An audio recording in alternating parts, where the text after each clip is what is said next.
कराने वाली राम कथा रूपी गंगा के प्रसंगों को आपने पूछा। हे देवी आप धन्य हैं। और ये कथा कहती है महाराज कि जीवन में आप कैसे भी अगर भगवान की कथा में आ जाएं, भगवान के चरण में पहुंच जाएं, भगवान की शरण में पहुंच जाएं, भगवान के सत्संग में पहुंच जाएं, और जिसके माध्यम से पहुंचे उस व्यक्ति को एक नहीं जीवन भर धन्यवाद करिएगा। और मैं इस व्यास पीठ पर बैठ करके मैं बड़े भैया मनोज जी को, बड़े भैया पंकज जी को मैं बारंबार धन्यवाद करती हूँ सपरिवार कि आपने मुझे ये सुंदर सा अवसर दिया भगवान की कथा को गाने का। उस जीव को बारंबार धन्यवाद करिए जिसके माध्यम से इतने लोग बैठ करके पुण्य के भागी हो रहे हैं। एक बार जोरदार तालियां भैया के लिए। ये कथा किसी एक की नहीं है, ये कथा स्वयं के लिए नहीं महाराज, ये कथा तो समस्त जीव के कल्याण के लिए है। यहाँ इतने लोग उपस्थित हैं, बैठ करके कथा श्रवण कर रहे हैं, कितने लोग यूट्यूब पे जुड़े हुए हैं, कितने लोग फेसबुक के माध्यम से सुन रहे हैं, करोड़ों अरबों लोग टीवी के माध्यम से जुड़े हुए हैं। उन सब का जो पुण्य है ना वो सब भैया को जाता है। और एक बार नहीं 1000 बार धन्यवाद करिए। कथा तो यहाँ तक कहती महाराज किसी के सताने से, किसी के मारने से, किसी के पीटने से भी अगर आप कथा में पहुँच जाएं, भगवान की शरण में पहुँच जाएं, तो भी उसको धन्यवाद करिए कि अगर तुमने मुझे सताया नहीं होता तो मैं भगवान की कथा में नहीं पहुँचता। कई बार होता है ना घर में जब क्लेश होता है तो लोग कहते हैं मैं तो साधु बन जाऊंगा, तो उस घर वालों को भी धन्यवाद करिए। अगर तुम लोगों ने परेशान नहीं किया होता तो मैं साधु नहीं बनता, मैं संत नहीं बनता। जिस प्रकार से हो धन्यवाद किया जाए, बारंबार धन्यवाद किया जाए। एक मंदिर में 2 लोग बैठ के रो रहे थे, 2 व्यक्ति बैठ के रो रहे थे। तो पुजारी जी ने पहले वाले से पूछा, कहा भाई साहब आप क्यों रो रहे हैं?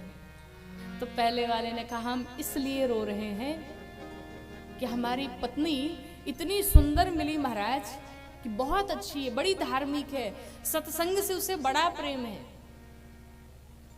और अगर मेरा कभी कथा में मन न भी लगे तो भी मेरा हाथ पकड़ के ले जाती और कहती चलो सत्संग में बैठो।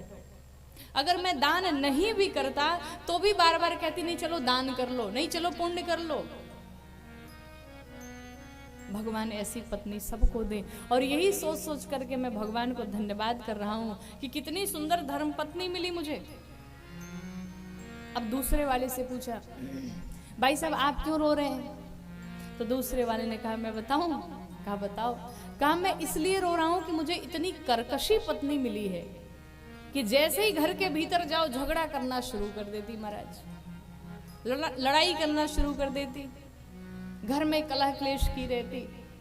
लेकिन मैं धन्यवाद उस पत्नी का भी कर रहा हूँ, धन्यवाद मेरे भगवान का भी कर रहा हूँ कि अगर मुझे ऐसी पत्नी नहीं मिली होती तो मेरा मन भगवान में नहीं लगता।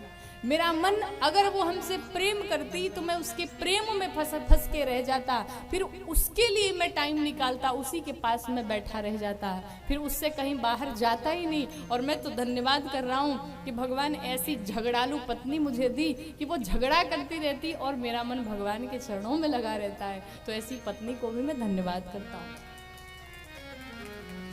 कहने का अर्थ है कि किसी भी माध्यम से पहुंचो, जिसके भी माध्यम से पहुंचो, किसी के सताने से, किसी के परेशान करने से, बस पहुंचने से मतलब है। भगवान के चरणों में जाकर के बैठ जाओ और चाहे जिसके माध्यम से बैठो।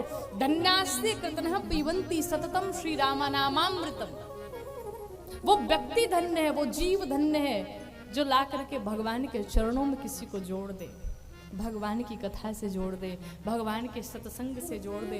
और कहते हैं ना, एक पीढ़ी में अगर एक भक्त पैदा हो जाता है तो कहते हैं 21 पीढ़ियां तर जाती हैं। एक नहीं महाराज, 21 पीढ़ियां तर जाती हैं। 10 पीछे वाली पीढ़ी और 10 आगे वाली पीढ़ी, और एक वो पीढ़ी जिस पीढ़ी में वो भक्त रह रहा है। और हमारे जो बड़े भैया बैठे हुए, पंकज भैया बैठे हुए, मनोज भैया बैठे हुए, इनके पूर्वज भी आज प्रसन्न हो रहे होंगे, इनके पिता भी आज प्रसन्न हो रहे होंगे कि हमारे घर में किसी ऐसे बालक का जन्म हुआ जिसने भगवान की कथा करा दी, जिसने हमें भगवान की कथा श्रवण करा दी। इनके 10 पीढ़ी पीछे तर गई, इनकी 10 आने वाली पीढ़ियां तर गई, और ये जिस कुल में अभी है वो पीढ़ी भी तर गई। ऐसे बालक को, ऐसे पुत्र को बारंबार धन्यवाद, और श्री ठाकुर जी ऐसे ही कृपा बनाए।